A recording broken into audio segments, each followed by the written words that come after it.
بارش کے پانی پر سورہ اخلاص پڑھ کر دم کریں اور دم کر کے جس بھی مریض کو پلائیں گے انشاءاللہ عز و جل وہ صحت یاب ہوگا۔ مرض چاہے جتنا بھی پرانا ہو، مریض چاہے جیسا بھی ہو، انشاءاللہ عز و جل اللہ رب العزت سورہ اخلاص کی برکت سے اس کو شفائے کاملہ عاجل عطا فرمائے گا۔ تو آپ نے یہ جو عمل میں بتانے جا رہا ہوں، آپ نے کیا کرنا ہے کہ بارش میں برتن رکھنا ہے اور بارش کا پانی اس برتن میں جمع کرنا ہے،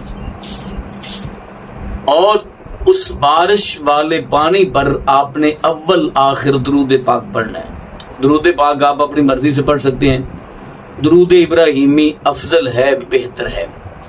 اس کے بعد آپ نے 111 مرتبہ سورہ اخلاص پڑھنی ہے اس پانی پر، پھر آپ نے اس پر پھونک مارنی ہے۔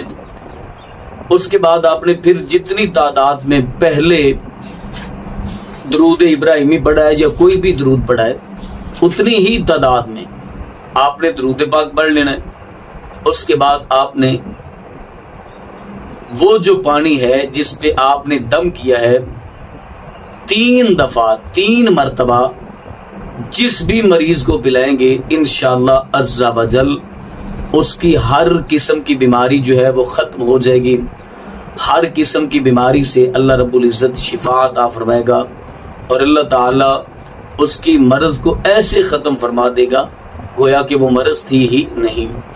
تو جو احباب علاج کروا کے مایوس ہو چکے ہیں، ایک مرتبہ یہ عمل، یہ وظیفہ، یہ دم ضرور کر کے مریض کو پانی پلائیں، انشاءاللہ عز و جل اللہ شفا عطا فرمائے گا۔